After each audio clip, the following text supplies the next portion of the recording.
তোমরা কি কাশ্মীর যাওয়ার কথা ভাবছো আর ভাবছো যে কিভাবে যাবে বা কত টাকা খরচা হবে? যেহেতু সামনেই আমি এই কিছুদিন আগে কাশ্মীর থেকে ঘুরে আসলাম, তো তোমাদেরকে এই ভিডিওতে আমি অবশ্যই জানিয়ে দেবো যে কত টাকা খরচা হবে বা কিভাবে তোমরা যাবে।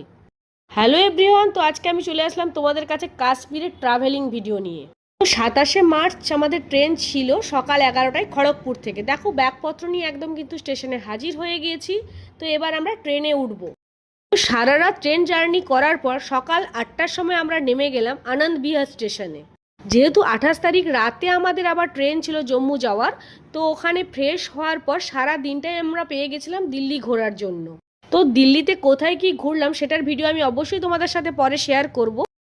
28 তারিখ রাত 10টায় ট্রেন ধরে আমরা সকালবেলায় নেমে গেলাম কিন্তু জম্মু স্টেশনে।